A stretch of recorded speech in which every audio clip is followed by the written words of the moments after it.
Setiap orang sukses hampir semuanya dulu adalah orang susah. Mereka bekerja keras dan akhirnya mendapatkan apa yang mereka idamkan lewat perjuangan yang berat. Salah satu contoh orang sukses itu adalah pendiri perusahaan raksasa Indonesia yang memproduksi air minum Aqua, yakni Pak Tirto Utomo. Dulu, beliau bekerja di perusahaan asing, sehingga bagi pria kelahiran 9 Maret 1930 itu, ia banyak menerima kunjungan tamu dari luar negeri. Nah, saat itu, ada sebuah kejadian yang membuatnya malu dan sedih. Karena ada salah seorang tamunya yang mengatakan bahwa ia mengalami diare. Penyebabnya karena ia meminum air putih yang disajikan. Pak Tirto pun kebingungan. Padahal menurutnya air itu bersih dan sehari-hari ia minum. Tidak ada masalah. Rekan-rekannya di kantor juga meminum air yang sama. Semuanya baik-baik saja.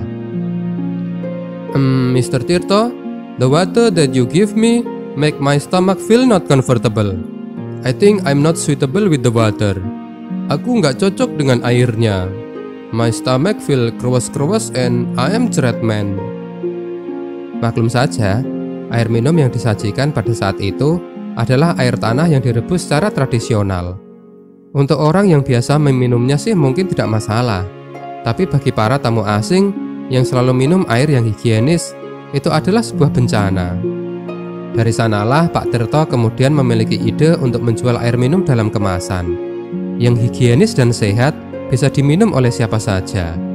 Karena pada saat itu di Indonesia belum ada yang memproduksi. Pak Tirto pun lalu meminta adiknya untuk bekerja di perusahaan air minum dalam kemasan di Thailand. Tujuannya untuk belajar agar memahami dengan sejelas-jelasnya bagaimana produksi air itu dilakukan, beserta cara memasarkannya. Setelah Pak Tirto mengetahui cara membuat air minum dalam kemasan, ia lantas mengundurkan diri dari perusahaan asing tempatnya bekerja dan mulai mendirikan perusahaan air minum kemasan di Bekasi pada tahun 1973. Perusahaan itu ia namakan PT Golden Mississippi. Produksi dimulai pada Agustus 1974 dengan produk pertamanya menggunakan wadah botol kaca berukuran 950 ml. Nama Aqua awalnya adalah Puritas, namun kemudian diganti dengan nama Aqua dengan alasan mudah diucapkan dan merepresentasikan air secara langsung. Apakah penjualan Aqua langsung bagus pada saat itu? Apakah Aqua langsung disukai oleh konsumen? Oh tidak, malah sangat buruk sekali. Pada saat itu, di Indonesia belum ada yang menjual air minum dalam kemasan, sehingga kehadiran Aqua tentu saja dianggap aneh oleh orang-orang. Kenapa kami harus membeli sesuatu yang bisa kami buat dengan mudah di rumah sendiri? Tanya orang-orang saat ditawari produk Aqua. Ini adalah produk yang konyol. Masa orang disuruh membeli air putih? Di rumah kan banyak. Kata orang yang lainnya lagi.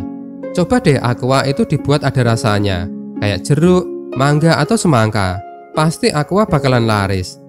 Semua orang pada waktu itu tidak ada yang mau membeli Aqua. Semua strategi pemasaran yang dirancang oleh tim dari Aqua gagal total. Pasar Indonesia rupanya masih belum bisa menerima air minum dalam kemasan. Tahun berganti tapi nasib Aqua tidak juga berubah. Hingga 3 tahun lamanya, penjualan Aqua selalu memprihatinkan. Pak Tirto yang sudah giat bekerja siang dan malam, akhirnya menyerah. Ia sudah tidak kuat lagi, karena ia terus merugi. Uang yang ia keluarkan sudah banyak. Tapi Aqua sepertinya tidak menunjukkan gejala akan diterima pasar. Malah sering ditolak, dicibir, direndahkan, ditertawakan, dihina-hina. Banyak yang menyayangkan Pak Tirto yang keluar dari pekerjaannya hanya untuk berjualan air putih saja. Masa jualan kok air putih? Harapan Pak Tirto rupanya tidak seindah dengan kenyataan. Lalu sebuah ide gila pun dilakukan. Aqua akan dinaikkan harganya sampai 3 kali lipat dari harganya pada saat itu. Lah, masa dinaikkan? Dengan harga saat itu saja tidak laku, kok malah akan dinaikkan? Tapi ya udahlah, toh perusahaan juga akan ditutup kan? Nggak laku pun juga nggak apa-apa. Dan strategi lainnya, Aqua mengganti target pasarnya. Dari yang semula mengincar masyarakat biasa, beralih ke perusahaan asing. Memang sih segmen pasarnya sangat kecil sekali, tapi tetap layaklah untuk dicoba. Karena waktu itu perusahaan asing juga cukup banyak kan di Jakarta, seperti perusahaan Korea, yang waktu itu sedang menangani proyek tol Jagorawi. Tidak disangka-sangka, penjualan Aqua malah naik pesat. Produknya diterima. Para karyawan perusahaan asing itu merasa lebih segar saat meminum air Aqua bila dibanding dengan meminum air rebusan seperti yang sudah-sudah.